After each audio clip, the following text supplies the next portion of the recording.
All right, guys, so now what we're going to do is talk about a topic, and it's called parallel lines cut by a transversal.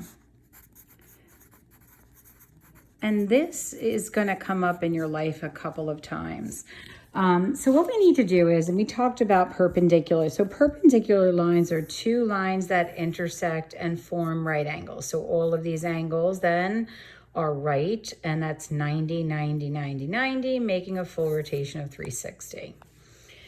What we have to look at, though, is when we have parallel lines. Now let's assume those are, truly parallel. And I'm going to say that L and M. So you'll see things given to you and it'll say L is parallel to M. And that means that the distance between these lines is the same. And if it continued on forever, they would never intersect. But then what starts to happen is we have this thing that kind of cuts right through it. And this other line now that intersects these parallel lines, that is the transversal. So that's what we're talking about, is the parallel lines getting cut by another line, which is a transversal. Now what that creates is two intersections, okay? So in this case, we have this upper intersection, and then we have this lower intersection. So you see two distinctly different intersections. And what happens at these intersections is exactly the same. So this angle that this is hitting it at is going to produce angles that are in fact the same.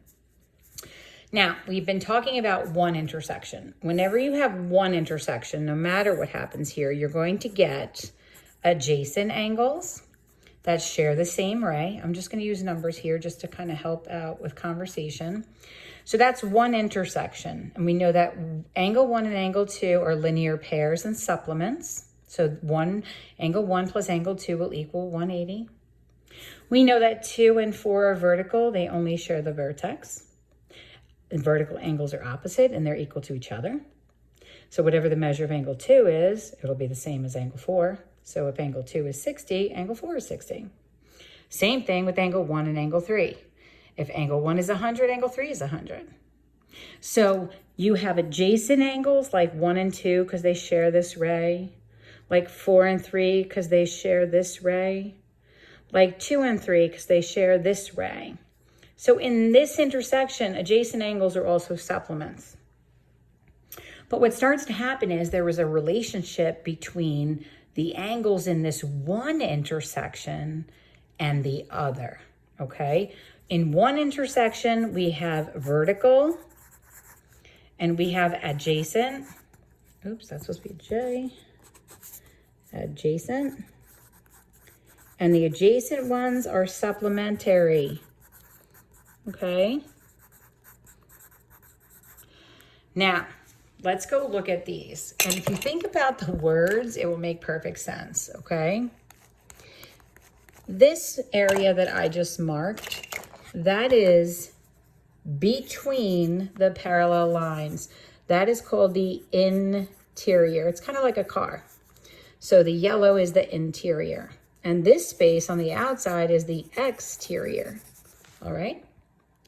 And then there's this transversal. So if you're standing here and I'm standing here, we're on alternate sides of the transversal. I'm on the left, you're on the right. If you jump down to here, you're still on alternate sides of the transversal. You're on the left, I'm on the right. So what we start to do is we start to define these angles by their names and their positions. So let's take a look at it. I'm going to do parallel lines cut by a transversal. I am going to color the interior only so you can see it. All right. Now, I'm going to number these because I think it'll be easier that way. So you're going to have 1, 2, 3, 4, 5, 6, 7, 8. Okay? Now, You have an upper intersection, and you have a lower intersection. Okay? In one intersection, remember, you only have vertical and linear pairs. And the linear pairs are the supplemental adjacent angles. So let's just talk about those.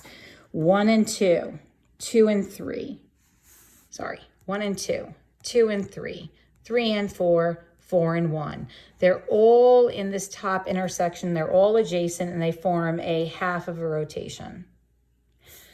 So in this one, try and figure out which ones are linear pairs. You can stop the video right here and write them down and then start it up again.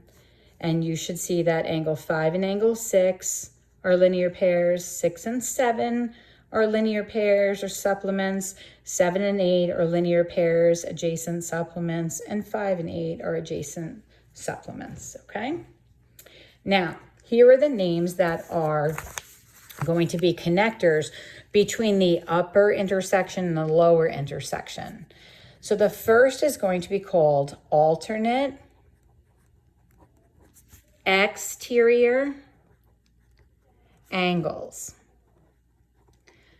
So let's look at the exterior, so not the yellow space. So if I'm talking about one, the only other one that's outside is going to be, and has to be in a different intersection, so I can't use 2. So is 8, that's exterior, but that's not alternate. They're both on the same side. So 1 and 7 are considered alternate. Angle 1 and angle 7 are considered alternate exteriors. They're on the outside on opposite sides. 1 is on the left and 7 is on the right. See if you can pick the other 2. You can stop the video here. So the other 2 should have been 2 and 8. Because if you're on the right side of the transversal here, you can't use 7 because then they're both on the same side. So it has to be 8, okay? And now what you'll come to learn is that those will share the same angles. So I'm just going to leave this little marking of congruent here. These pairs are going to be congruent. Now, based on what your understanding is of alternate exterior angles, let's look at alternate interior angles. Okay. So now be in the yellow. So start with 4. What's another one in the yellow that's on the opposite side of the transversal and that's not in the same intersection? It kind of forces you to look at 6, right? Same thing here with 5 and 3. So angle 5 and angle 3. And again, these guys are going to be the same measure, okay? And then the only other relationship that you really have is positional here. And that I like to look at like this. So if we look at this one intersection, number 1 right here, that is the top intersection, and that's the left side. So that's top left. And this guy is top right. And in that top intersection, this is going to be bottom left, and this is bottom right. Okay? Then in the lower intersection, this would be your top left, and this would be your top right, and this is your bottom left, and that's your bottom right. Now, I know that looks like a lot to you, and you're probably like, oh, thanks, Mrs. Dorchek, that's fantastic. I really appreciate all of that to look at. But it's really just about position, okay? So what I'm going to actually do is just redraw this for you with positional pieces in it and a little extra room in it so you can see. So we're going to have 1, 2, 3, 4, 5, 6, 7, 8. All right, so let's look. So this guy here, I'll try and use some color to help out here. He's the top left. This guy is top right. This guy is bottom left, and this guy is bottom right of that top intersection. In this intersection, if you pretended like this wasn't here at all, 5 would be top left and 6 would be top right, right? So this will be top left and this guy is going to be top right. And this guy's going to be bottom left and this guy is going to be bottom right. Now, the ones that share the same position, those are called corresponding angles, which basically means, and if you look at this angle right here, that if you were to cut this out and lay it right here, these would have the exact same angles and position. And these are all going to be equal in measure as well. So far, think about what I'm saying to you. I'm saying all of the alternate exterior angles are going to be equal because they're congruent. I'm telling you all the interior angles are going to be equal because they're congruent. I'm telling you corresponding angles are all going to be equal because they're congruent. So this can't be that hard when mostly everything is equal to, itself. So let's just take a look though. Let's pair these. We have angle 1. Now remember, these names are to connect between 2 different intersections. So when I ask you for corresponding angles, you can't pick from the same intersection. It's a relationship between this top intersection, an angle within here, to one that's down here. So the top lefts, so angle 1 and angle 5 are corresponding. Which one do you think is corresponding to number 2? Like, stop the video right here and take a look.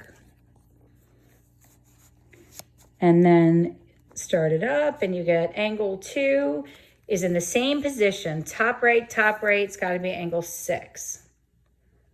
All right. What's the corresponding angle to 8? Bottom left in this intersection should be the same as bottom left in the top intersection. So angle 8 and angle 4. And then angle 7 is bottom right. And angle 7 is bottom right and angle 3 is bottom right. Okay. So that's really what the positioning is all about. And try to keep in mind too that